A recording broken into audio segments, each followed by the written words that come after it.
बिस्मिल्लाहिर्रहमानिर्रहीम अस्सलाम वालेकुम वरहमतुल्लाहि वबरकातुहू। बच्चों, आज जो है वो हम लोग जो डिस्कस करने जा रहे हैं जो टॉपिक वो है एब्जॉर्प्शन एंड मार्जिनल कॉस्टिंग। ठीक है। एब्जॉर्प्शन एंड मार्जिनल कॉस्टिंग ये भी इंपॉर्टेंट टॉपिक आप कह सकते हो। ठीक है। ये भी एक इम्पॉर्टेंट टॉपिक है और बहुत ज्यादा भी इम्पोर्टेंट नहीं है, लेकिन आ जाता है कभी कभार। ठीक है। अब एब्जॉर्प्शनल और मार्जिनल कॉस्टिंग है क्या? बेसिकली जो आपकी जो कॉस्टिंग है या जो आपकी कॉस्ट अकाउंटिंग है ना, ये ये जो टॉपिक्स है, ये टॉपिक्स आपके थोड़े से रिलेट करते हैं मैनेजेरियल अकाउंटिंग से। जब आप इंशाल्लाह ताला ML2 के अंदर पहुंचोगे और वहां पर आप जब AM में पढ़ोगे, तो वहां पर आपको ज्यादा अच्छे से डिफरेंस जो है ना वो इसका क्रिएट होगा आपके माइंड के अंदर, ज्यादा अच्छे से आपको समझ में आएगा। अभी इन्होंने ये टॉपिक रखा है कि जस्ट आपको एक अंडरस्टैंडिंग हो इन टॉपिक्स के हवाले से, एब्जॉर्प्शनल कॉस्टिंग और मार्जिनल कॉस्टिंग हम किसे कहते हैं, ताकि आगे चल के जब आपके पास ये टॉपिक्स आएंगे तो आप इनको डिटेल में पढ़ सको और आपके पास ऑलरेडी इनका कंसेप्ट हो। तो ये टॉपिक पढ़ने का रीजन ये है कि मोस्ट इंपॉर्टेंट रीजन ये कि ये टॉपिक आपको आगे चल के मैनेजरियल लेवल में काफी हेल्प आउट करेंगे। और इन टॉपिक से मैनेजरियल लेवल में AMA के अंदर बहुत सारा सिलेबस जो है ना वो आपका कवर होता है। ये डिटेल में आपको AMA के अंदर पढ़ाया जा रहा है और आपको आगे SL के अंदर भी पढ़ाया जाए। ये कॉस्टिंग के दो मेथड्स हैं, एब्जॉर्प्शन कॉस्टिंग और मार्जिनल कॉस्टिंग। दोनों में डिफरेंस क्या है? दोनों में मेन डिफरेंस ये है कि एब्जॉर्प्शन कॉस्टिंग आपको ये कहता है, जैसा कि आपने देखा होगा कि हमने कुछ शुरू के लेक्चर्स के अंदर डिस्कस किया था कि हमारे पास जो कॉस्ट होते हैं, वो तीन तरह की कॉस्ट होती है। वेरिएबल कॉस्ट होती है, फिक्स कॉस्ट होती है, सेमी वेरिएबल कॉस्ट होती है। तो ये कॉस्ट से रिलेटेड ही आपके पास ये दो टॉपिक्स है, एब्जॉर्प्शन और मार्जिनल कॉस्टिंग। दोनों का नजरिया थोड़ा सा चेंज है। दोनों ये आपको कहती हैं, मार्जिनल कॉस्टिंग आपको ये कहती है कि जब भी आप अपनी इनकम स्टेटमेंट बनाओगे तो वहां पर मार्जिनल कॉस्टिंग आपको कहती है सिर्फ दो तरह की कॉस्ट होगी। एक होती है वेरिएबल कॉस्ट और एक होती है फिक्स्ड कॉस्ट। इसके अलावा और कोई कॉस्ट नहीं होती। इसके अलावा और कोई कॉस्ट नहीं होती। मार्जिनल कॉस्टिंग मार्जिनल कॉस्टिंग आपको ये कहती है कि कॉस्टिंग के अंदर ना आपके पास दो कॉस्ट है। एक है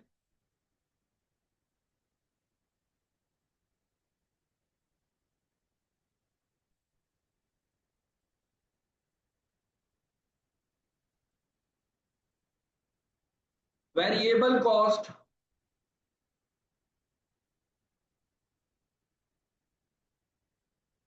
और एक है फिक्स्ड कॉस्ट। इसके अलावा और कोई कॉस्ट नहीं होती। ना कोई प्रोडक्शन कॉस्ट होती है, ना कोई ऑपरेटिंग एक्सपेंडिचर्स होते हैं, ना कोई आपके पास जो है वो एडमिन एक्सपेंडिचर्स होते हैं। मार्जिनल कॉस्टिंग देखता है कि जो एक्सपेंस आप कर रहे हो आइदर वो वेरिएबल कॉस्ट है या फिक्स कॉस्ट है। पहले तो हम जब करते थे एक्सपेंसेस करते थे, अब तक हम लोगों ने जितना पढ़ा है, तो सर हम जो भी एक्सपेंसेस करते थे उसके अंदर हम क्या देखते थे? सर उसके अंदर हम देखते थे कि कौन सी हमारी प्रोडक्शन कॉस्ट है, कौन सी हमारी नॉन प्रोडक्शन कॉस्ट है, कौन सी हमारी जो है वो ऑपरेटिंग एक्सपेंसेस है, कौन से हमारे जो है वो एडमिन एक्सपेंसेस हैं। ठीक है। यहाँ पर जो अब तक हम पढ़ रहे थे वो थी हमारे पास एब्जॉर्प्शन कॉस्टिंग।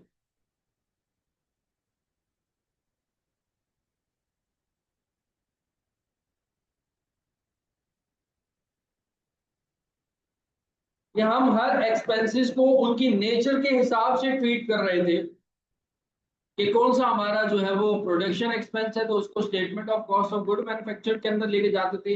ये डिफरेंशिएट नहीं करते थे कि ये वेरिएबल है या ये फिक्स एक्सपेंस है, नहीं। प्रोडक्शन है तो statement of cost of good manufacture के अंदर जाएगा, नॉन प्रोडक्शन है तो वो हमारे पास इनकम स्टेटमेंट के अंदर ऑपरेटिंग एक्सपेंसेस के अंदर जाएगा।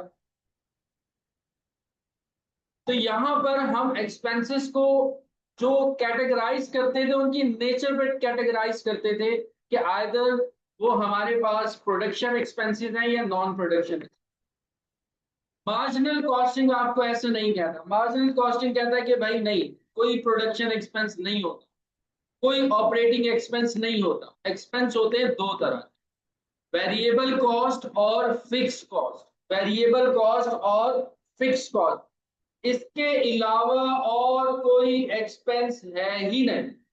इसके अलावा और कोई एक्सपेंस है ही नहीं। ये आपको कहती है मार्जिनल कॉस्ट। मार्जिनल कॉस्टिंग में आपको पता है कि इनकम स्टेटमेंट कैसे बनती है। अगर हम मार्जिनल कॉस्टिंग की बात करें, अगर हम मार्जिनल कॉस्टिंग की बात करें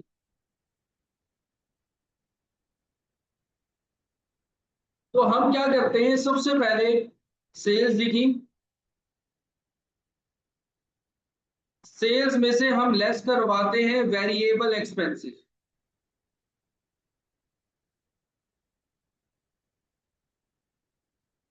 अब वो वेरिएबल एक्सपेंसेस भले वो ऑपरेटिंग का है भले प्रोडक्शन का है, यानी कि वो डायरेक्ट मटेरियल भी हो सकता है, डायरेक्ट लेबर भी हो सकता है, एफओएच भी हो सकता है, एडमिन एक्सपेंस भी हो सकता है, वो जो है आपका मार्केटिंग एक्सपेंस भी हो सकता है, कोई भी एक्सपेंस है वो अगर वेरिएबल है तो सेल्स में से माइनस होगा।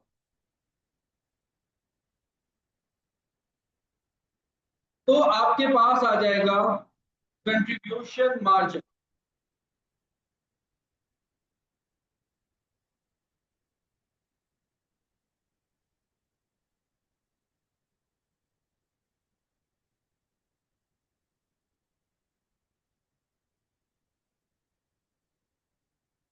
और फिर उसमें से हम लेस करेंगे फिक्स कॉस्ट।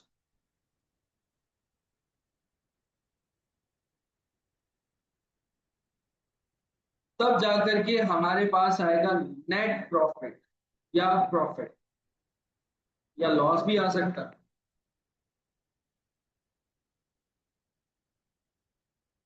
तो मार्जिनल कॉस्टिंग आपको ये कहती है, मार्जिनल कॉस्टिंग आपको ये कहती है बेसिकली डिसीजन मेकिंग के अंदर इस्तेमाल होता है बहुत ज्यादा, कि जहां पर आपको अपने एक्सपेंसेस को कंट्रोल करना हो ना, तो आप उनको दो कैटेगरीज के अंदर डिवाइड कर देते हो, वेरिएबल में और फिक्स में। वेरिएबल एक्सपेंसेस में जो भी एक्सपेंसेस होंगे वो वेरिएबल में जाएंगे, जो कि जिनकी नेचर वेरिएबल है, और जो फिक्स्ड है वो फिक्स में चले जाएंगे। ताकि उससे देखो, जब आप सेल कर रहे होते हो ना, जब आप सेल कर रहे होते हो, फिक्स्ड एक्सपेंसेस आपके ऐसे एक्सपेंसेस हैं, आप सेल करो या ना करो, आप सेल्स करो या ना करो, वो तो आने ही आने हैं, वो तो आने ही आने हैं, वो तो आने ही आने हैं।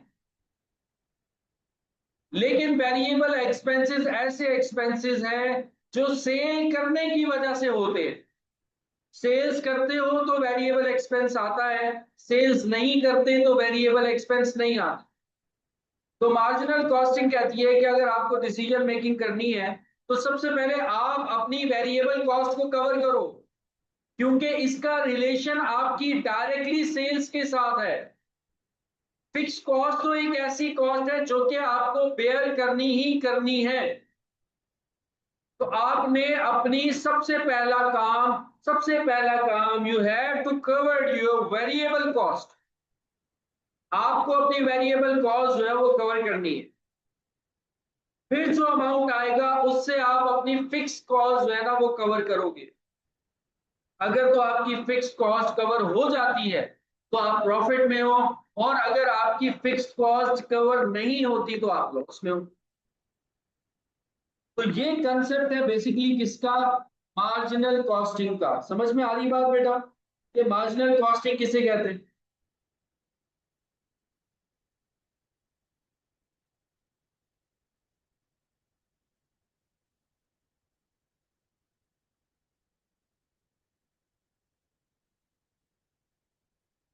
बात क्लियर हो रही है?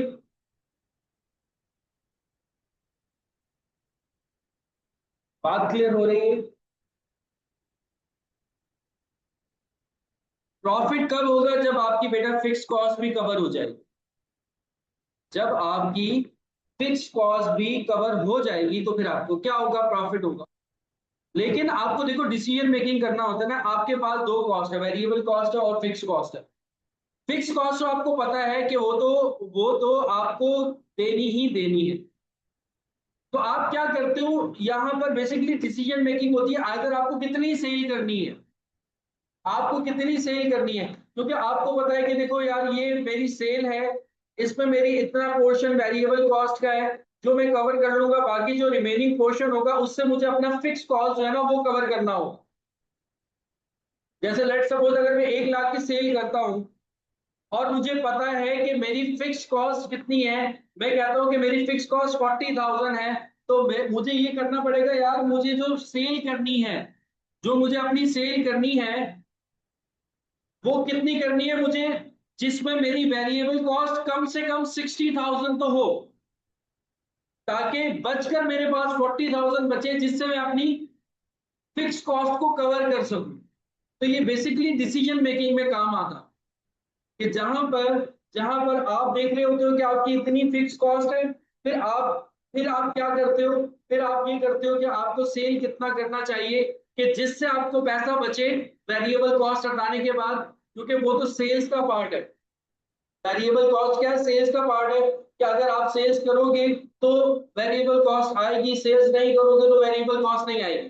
तो सेल आपको उतनी करनी है कि जिससे वेरिएबल कॉस्ट निकालने के बाद जो अमाउंट है वो आपकी फिक्स कॉस्ट को कवर करे। अगर वो फिक्स कॉस्ट को कवर कर लेता है और फिर भी आप एक्सेस में जा रहे हो तो it means you are in profit. और अगर वो फिक्स कॉस्ट कवर नहीं करता, अगर वो फिक्स कॉस्ट को कवर नहीं करता, it means you are in loss, जिसे हम कहते हैं कंट्रीब्यूशन मार्जिन। के कंट्रीब्यूशन मार्जिन इतना होना चाहिए कि वो हमारी फिक्स कॉस्ट को क्या कर सके? कवर कर सके, और उससे ऊपर जितना भी होगा वो हमारा क्या होगा? प्रॉफिट होगा। और अगर हमारी फिक्स कॉस्ट को कंट्रीब्यूशन मार्जिन कवर नहीं कर सकता तो इट मींस कि हम किसमें? लॉस में। वेरिएबल कॉस्ट तो देखो सेल्स का ही पार्ट है, सेल्स करोगे तो वेरिएबल कॉस्ट आपके सामने आएगी, हटा दो उसको, उसको हटा दो वेरिएबल कॉस्ट। अब जो बाकी अमाउंट बच रहा है उससे आप अपने बाकी के खर्चे देखो, यानी कि फिक्स कॉस्ट देखो। अगर तो बाकी के खर्चे पूरे हो रहे हैं, अगर तो बाकी के खर्चे पूरे हो रहे हैं और उसके बाद भी आपको कुछ बच रहा है, इट मींस कि यू आर इन प्रॉफिट। और अगर बाकी के खर्चे पूरे नहीं हो रहे, आप नेगेटिव में जा रहे हो, तो इसका मतलब क्या है? आप किसमें हो? लॉस में। बात समझ में आ गई है सिद्रा बेटा?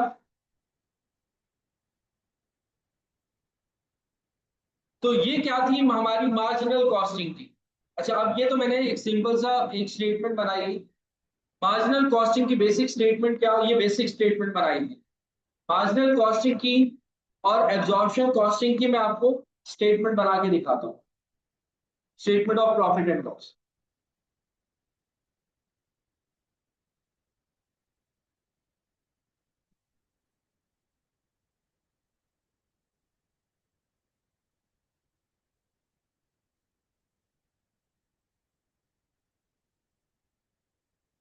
एब्जॉर्प्शन कॉस्टिंग से भी बनाएंगे और मार्जिनल कॉस्टिंग से भी,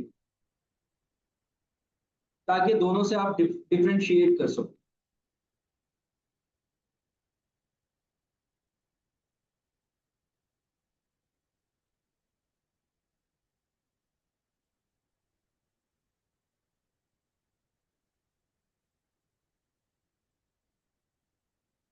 एब्जॉर्प्शन कॉस्टिंग से आप लिखते हो सबसे पहले सेल्स, ठीक है? आपने सेल की। अब सेल्स में से आप क्या लेस करते हो? Cost of goods sold. क्या लेस करते हो? Cost of goods sold. और कॉस्ट ऑफ गुड्स सोल्ड कैसे आता है कि सर हम क्या लिखते हैं? ओपनिंग इन्वेंट्री लिखते हैं फिनिश गुड की।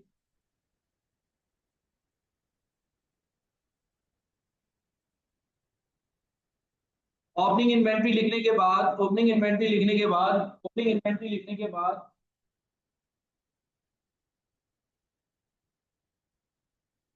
आप क्या लिखते हो? इसमें ऐड करते हो कॉस्ट ऑफ गुड मैन्युफैक्चर्ड, यानी कि प्रोडक्शन। Cost of production. अब देखो कॉस्ट ऑफ प्रोडक्शन के अंदर आप ये नहीं देखते कि आपकी कोई वेरिएबल कॉस्ट है या कोई आपकी फिक्स कॉस्ट है। आप क्या करते हो, अपनी कॉस्ट को कॉस्ट ऑफ गुड मैन्युफैक्चर निकाल लेते हो, दोनों कॉस्ट लेके जाते हो, फिक्स भी और वेरिएबल। आपके पास अवेलेबल फॉर सेल आता है।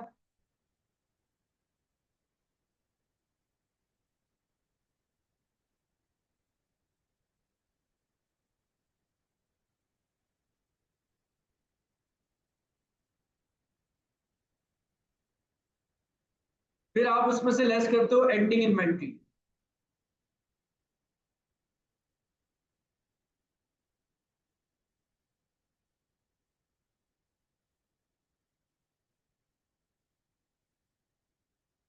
तो आपके पास आ जाती है कॉस्ट ऑफ गुड सोल्ड।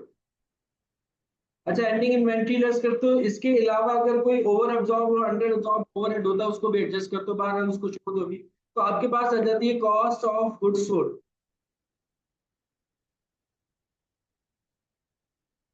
आप यहां लिखते हो, माइनस करते हो सेल्स में से, ग्रॉस प्रॉफिट आता है।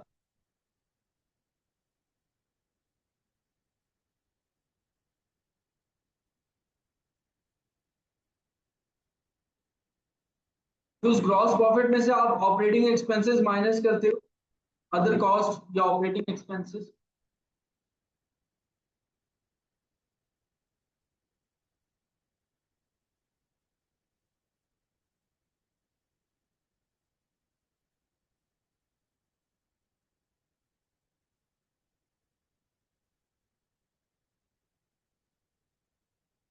तो आपके पास आता है नेट प्रॉफिट या लॉस। बात क्लियर है? ये हमारी क्या है, एब्जॉर्प्शन कॉस्ट। ये हमारी क्या है, एब्जॉर्प्शन कॉस्टिंग।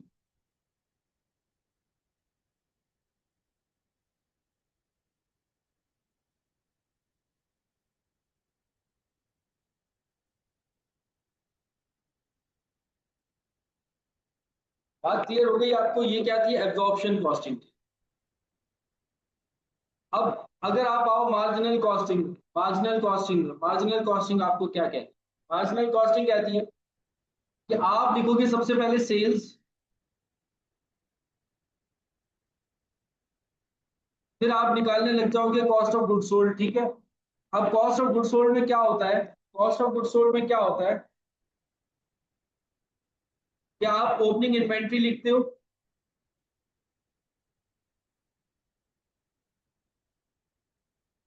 लेकिन ओपनिंग इन्वेंट्री आएगी जस्ट वेरिएबल वाली, जस्ट वेरिएबल वाली। ओपनिंग इन्वेंट्री आएगी जस्ट वेरिएबल वाली। ओपनिंग इन्वेंट्री अगर है उसमें कोई फिक्स कॉस्ट का पोर्शन शामिल है, उसको निकाल करके बाहर रखो, उसको निकाल करके बाहर रखो, जस्ट वेरिएबल कॉस्ट लेके जाओ। ऐसे ही इसमें जो प्रोडक्शन कॉस्ट आप ऐड करोगे, जैसे यहाँ पे प्रोडक्शन कॉस्ट हम ऐड कर रहे थे, यहाँ पर भी हम ऐड करेंगे प्रोडक्शन कॉस्ट, लेकिन just variable production cost add करेंगे, वेरिएबल प्रोडक्शन कॉस्ट।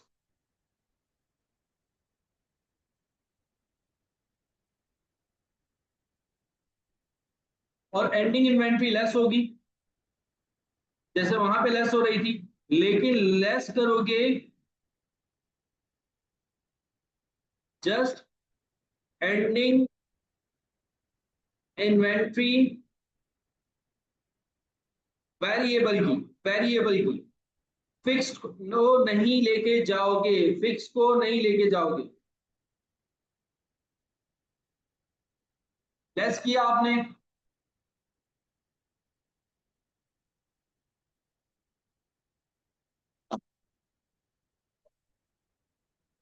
तो आपके पास आएगी variable production cost of sale या वेरिएबल कॉस्ट।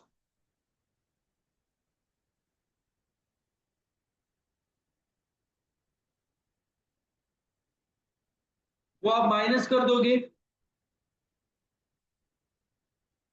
अच्छा, वेरिएबल और जब आप माइनस करोगे तो फिर आपके पास क्या आएगा, कंट्रीब्यूशन मार्जिन। वहां पे ग्रॉस प्रॉफिट आता है, यहाँ पर कंट्रीब्यूशन मार्जिन।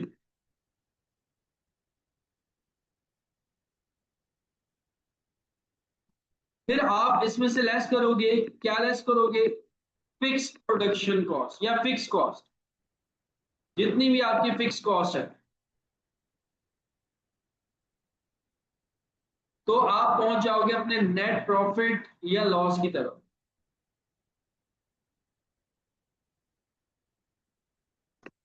यहां पर आपने क्या किया है, हड्डी अलग कर दी है, गोश्त अलग कर दी है, यानी कि फिक्स्ड अलग हो गई और वेरिएबल अलग हो गया।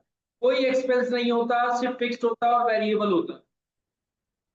और एब्जॉर्प्शन के अंदर फिक्स्ड और वेरिएबल की कोई कहानी नहीं है, वो कहता है कि प्रोडक्शन ओवरहेड है उसको अलग लेके जाओ, ऑपरेटिंग एक्सपेंसेस है उनको अलग लेके जाओ। मार्जिनल कॉस्टिंग आपको ये कहता है कि जो आपकी फिक्स कॉस्ट है, ये आपकी पीरियड की कॉस्ट है, ये आपकी, अब देखो मेरा बच्चा मेरी बात सुन, जो आपने एंडिंग इन्वेंट्री माइनस की है, एंडिंग इन्वेंट्री आपने माइनस की है,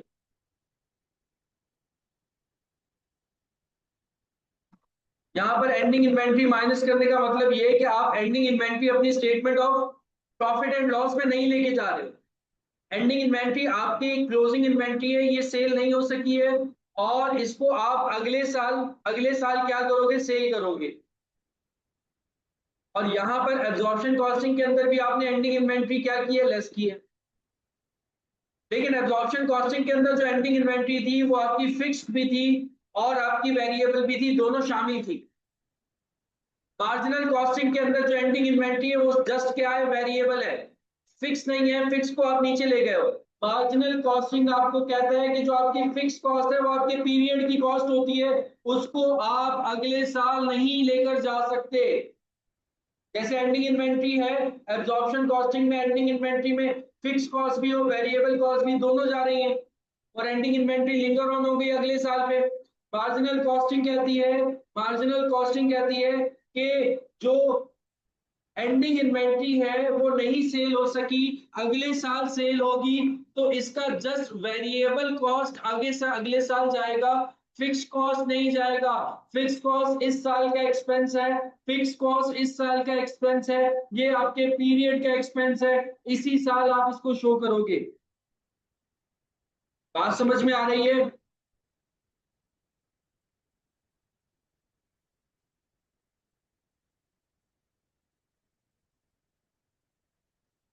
ठीक है बेटा, तो ये हमने कुछ बेसिक्स पढ़ी। मार्जिनल कॉस्टिंग हमेशा याद रखिएगा डिसीजन मेकिंग के अंदर काम आती है बस। प्रोफेशनली आप एब्जॉर्प्शन कॉस्टिंग को ही यूज करते हो, लेकिन मार्जिनल कॉस्टिंग जब आप डिसीजन मेकिंग करते हो तब यूज होता है। अच्छा, अब हम एक क्वेश्चन कर रहे हैं इसका, जिससे आपको और ज्यादा चीजें क्लियर हो जाएंगी। पास पेपर्स के क्वेश्चंस होंगे, 1 से 2 क्लासेस लगेंगी, जिसमें ये चैप्टर हमारा इंशाल्लाह कंप्लीट हो जाएगा। और से सुनिएगा सारे बच्चे, अब जो हम क्वेश्चन करने जा रहे हैं।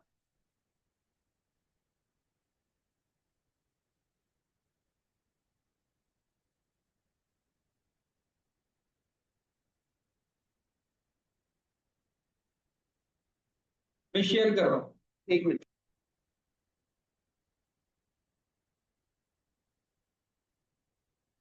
आसान सा एक क्वेश्चन है जिसको अभी मैं शेयर कर रहा हूँ, उसको हम एब्जॉर्प्शन कॉस्टिंग से भी करेंगे और मार्जिनल कॉस्टिंग से भी करेंगे। पास पेपर का एक क्वेश्चन है।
ये बेटा अब ये आपके सामने क्वेश्चन है, Puma Textile is assessing the economic and marginal performance of the different segments of the business.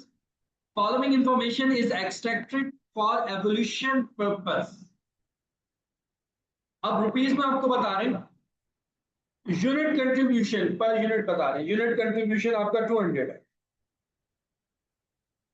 अब यूनिट कंट्रीब्यूशन का मतलब क्या है, कंट्रीब्यूशन का मतलब क्या है, कंट्रीब्यूशन का मतलब ये है, कंट्रीब्यूशन का मतलब ये है कि आपने आपने आपने इसमें से वेरिएबल कॉस्ट माइनस कर रखी है। हमने यही पढ़ा था ना कि कंट्रीब्यूशन मार्जिन किसे कहते हैं, जिसमें हमारी वेरिएबल कॉस्ट क्या हो जाती है, माइनस हो जाती है। तो बेसिकली आपको कंट्रीब्यूशन दे रहे हैं, यानी कि पर यूनिट कंट्रीब्यूशन दे रहे हैं कि एक यूनिट पे आपका कंट्रीब्यूशन मार्जिन कितना है, 200, यानी वेरिएबल कॉस्ट माइनस करने के बाद आपके पास कितना आ रहा है, 200। फिर कह रहे हैं pre determine fixed manufacturing overhead per unit is 100, जो आपका फिक्स्ड मैन्युफैक्चरिंग ओवरहेड है वो पर यूनिट कितना है, 100 है। और टोटल मंथली फिक्स्ड कॉस्ट कितनी है आपकी, 20 लाख है, 2 मिलियन की है। फिक्स कॉस्ट टोटल में भी बता दी है और पर यूनिट में भी बता दी। फिर कह रहे हैं unit produced and sold for the first 6 months 2016 are as follow. First month में आपने जितने यूनिट्स प्रोड्यूस किए हैं और जो सेल किए हैं वो आपको बताए जा रहे हैं। जनवरी में कितने प्रोड्यूस किए हैं, फिर उसके बाद जो है आपने फरवरी में, मार्च में, अप्रैल में, मई में और जून में कितने यूनिट्स आपने प्रोड्यूस किए और कितने यूनिट्स आपने सेल किए। रिक्वायर्ड में कह रहे हैं calculate monthly operating profit before tax for the first 6 months for 2018 under marginal costing. अब आपको मार्जिनल कॉस्टिंग से प्रॉफिट निकाल, तो अब हम मार्जिनल कॉस्टिंग कर रहे हैं, प्रॉफिट निकालेंगे, monthly operating profit under marginal costing.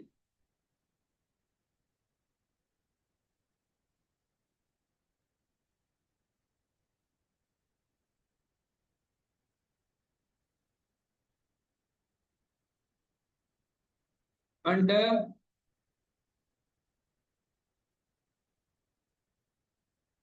Marginal costing. Absorption नहीं, और एब्जॉर्प्शन हो भी नहीं सकता था।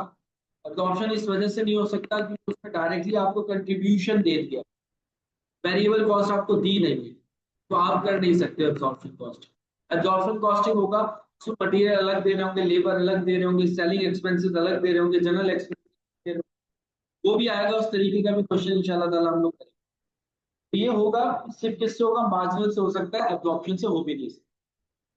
अब देखो मंथली आपको प्रॉफिट निकालना है, मंथ है आपके पास कौन कौन से,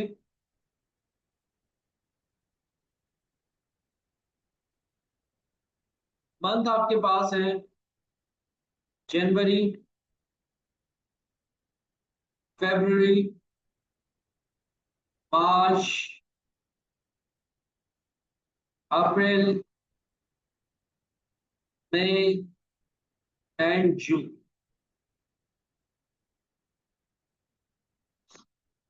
कंट्रीब्यूशन पर यूनिट जो है वो आपको बता रहे हैं,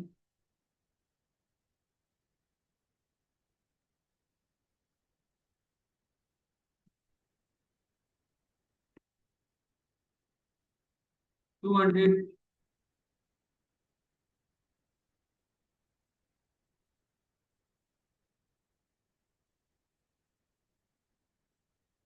सर हमें ये पता है, हमें ये पता है कि अगर हम कंट्रीब्यूशन में से अपनी फिक्स कॉस्ट माइनस कर दें तो हमें प्रॉफिट आ जाता है। तो सर हमें फिक्स कॉस्ट का पता करना होगा, फिक्स कॉस्ट पर यूनिट में तो दी हुई है। हमेशा याद रखना, हमेशा याद रखना, कभी भी फिक्स कॉस्ट जो है ना वो पर यूनिट यूज मत करना क्वेश्चन। हमेशा टोटल पे आप फिक्स कॉस्ट के ऊपर रिलाई करोगे, पर यूनिट पे रिलाई नहीं करोगे। हमेशा फिक्स कॉस्ट पर यूनिट पे रिलाई नहीं होगी, बल्कि टोटल पे रिलाई होगी, ये बात याद रखिए। ठीक है, ये रूल है। क्यों रूल है, जब इंशाल्लाह ताला आप लोग एएमए में आकर मुझसे पढ़ोगे तो मैं आप लोगों को वहां पे डिटेल में बताऊंगा कि क्यों हम फिक्स कॉस्ट को एब्सोल्यूट फॉर्म में यानी कि टोटल फॉर्म में लेते, रिलेटिव फॉर्म में यानी कि पर यूनिट फॉर्म में नहीं लेते। तो कोशिश ये की जाए हमेशा फिक्स कॉस्ट जो है वो एब्सोल्यूट फॉर्म में जाए। तो सर फिक्स कॉस्ट टोटल में है, टोटल माइनस करूंगा तो कंट्रीब्यूशन भी हमारे पास क्या होना चाहिए, टोटल होना चाहिए। अब मैं टोटल कंट्रीब्यूशन निकाल रहा हूँ, ग्रॉस कंट्रीब्यूशन निकाल रहा हूँ, अभी मुझे पर यूनिट पता है।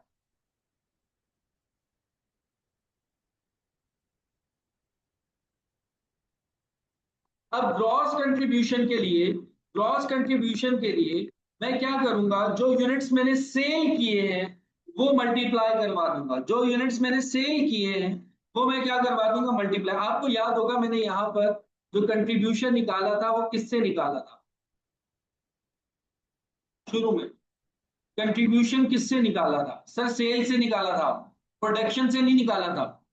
हमारा ये कोई कंसर्न नहीं है कि कितने यूनिट्स प्रोड्यूस हो रहे हैं, हम ये देखते हैं कि हम यूनिट्स कितने बेच रहे हैं, उसमें से हम अपनी फिक्स कॉस्ट माइनस करेंगे। कंट्रीब्यूशन हमेशा याद रखना सेल्स में से आएगा, प्रोडक्शन में से नहीं आएगा। तो यहाँ पर यूनिट प्रोड्यूस भी बता रहे हैं और आपको सेल्स भी बता रहे हैं, लेकिन आप लोग क्या लोगे, यूनिट सोल्ड के कितने यूनिट्स आपने बेचे हैं, जितने यूनिट्स आपने प्रोड्यूस किए वो नहीं लोगे। क्योंकि मैंने आपको ये बताया था कि जो आपकी फिक्स कॉस्ट है बेसिकली वो आपकी पीरियड कॉस्ट है, वो आपकी सेल्स में से माइनस होगी, सेल्स में से कंट्रीब्यूशन निकलकर माइनस होगी। अब मैं जो कंट्रीब्यूशन निकालूंगा वो मैं सेल्स में से निकालूंगा, प्रोडक्शन में से नहीं निकालूंगा।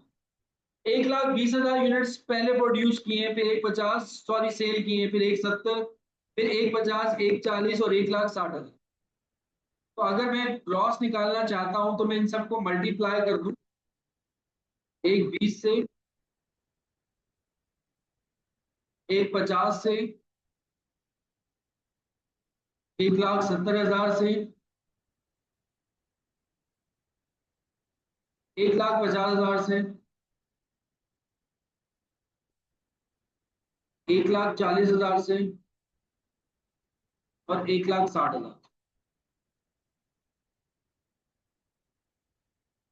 आपके पास ग्रॉस कंट्रीब्यूशन आ जाएगा, ग्रॉस कंट्रीब्यूशन आ जाएगा मल्टीप्लाई करने के बाद 24,000,000,000,000,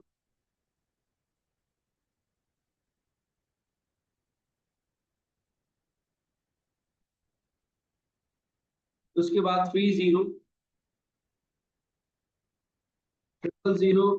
000, 34,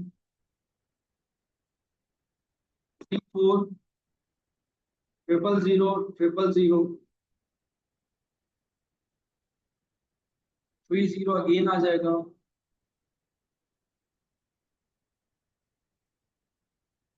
28, 0, 0, 0, 0, 0, 32, 0, 0, 0, 0, 0, 0। अब आपके पास आ गया ग्रॉस कंट्रीब्यूशन। अब आपने इसमें से लेस करवाना है क्या, fix cost. Fix cost per month थी वो आपको दी हुई थी, जो कि क्या है, सेम है, 20 मिलियन की, बल्कि 200 मिलियन है, सॉरी 20 मिलियन, 20 मिलियन।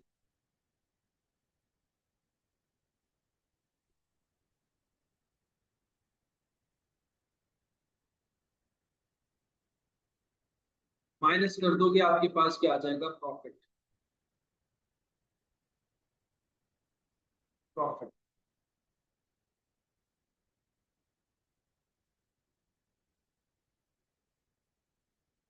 कितना आ जाएगा, 4,000,000,000, 10, 0,000,000,000, 14,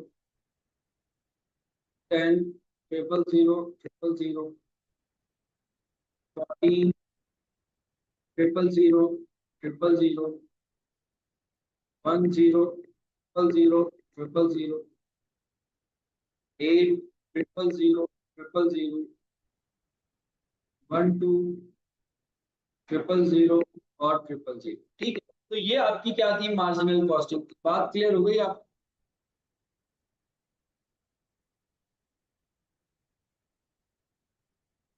बात क्लियर हुई बेटा कि मार्जिनल कॉस्टिंग क्या है। कुछ पॉइंट्स हैं जो कि मैं लिख रहा हूँ, आपको वो हमेशा पता होने चाहिए। थ्योरेटिकल पॉइंट्स भी आ सकते हैं, थ्योरेटिकल वो हिसाब से इससे पूछ सकता है कि मार्जिनल कॉस्टिंग क्या होती है, और एब्जॉर्प्शनल कॉस्टिंग क्या होता है?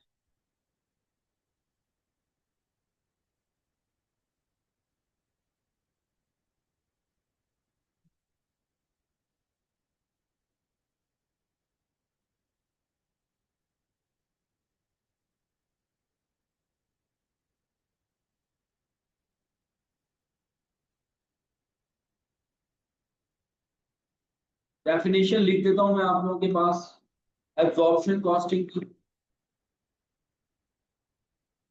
ताकि आप लोगों को याद रहे, एग्जामिनर अगर आपसे पूछ लेता है।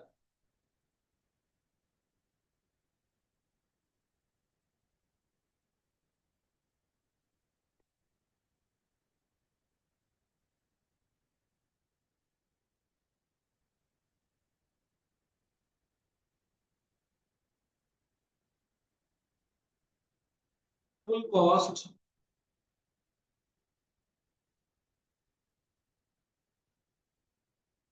और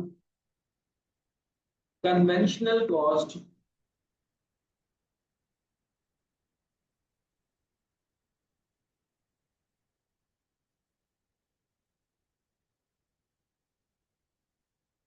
comprises all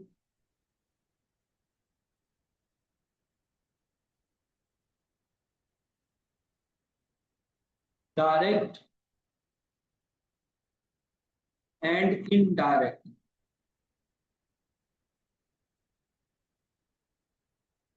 production cost.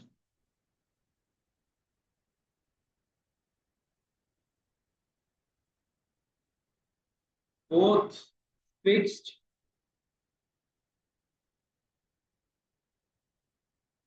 and variable.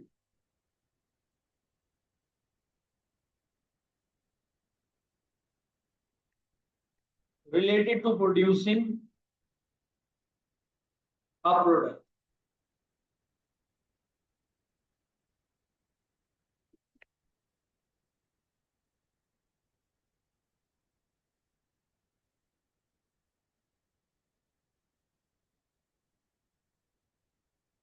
ठीक है। और मार्जिनल कॉस्टिंग क्या है?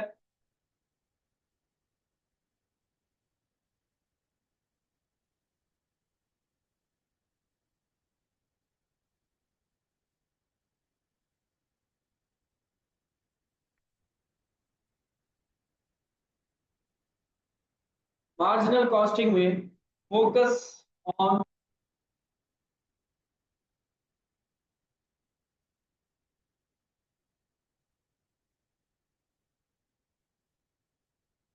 How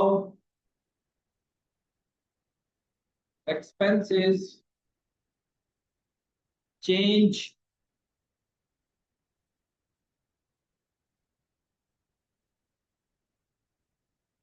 to changes in production or sales volume.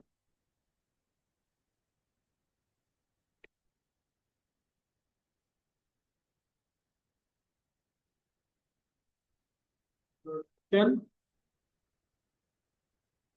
or sales volume.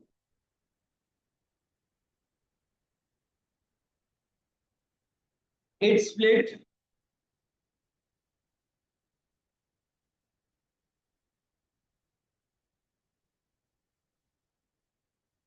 expense into fixed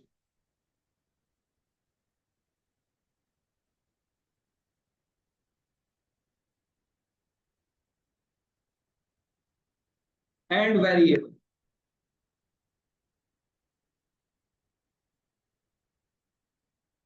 elements.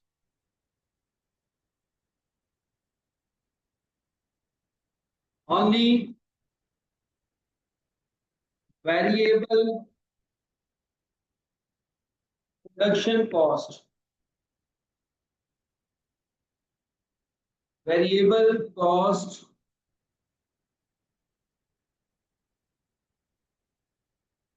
are used on product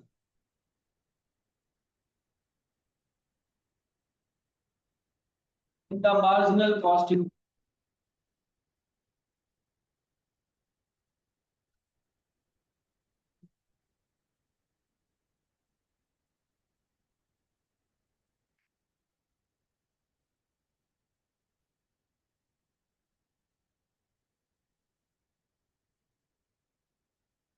Fixed production expense are treated as period cost.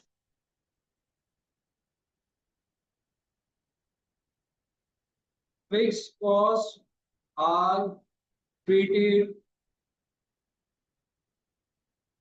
as period cost. जिस period में आई उसी period में less हो जाएगी, आगे linger on नहीं है। बात समझ में आ रही है?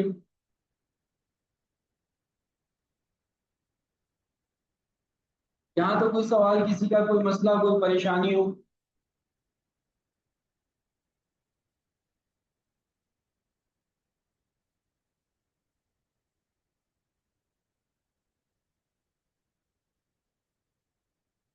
ठीक है, अब बेटा कल हम रखेंगे क्लास जिसमें हमारा ये चैप्टर कंप्लीट हो जाए। 2 क्लासेस का चैप्टर है, छोटा सा चैप्टर है, तो कल तक इंशाल्लाह ताला हमारा ये चैप्टर जो है ना वो कंप्लीट हो जाए।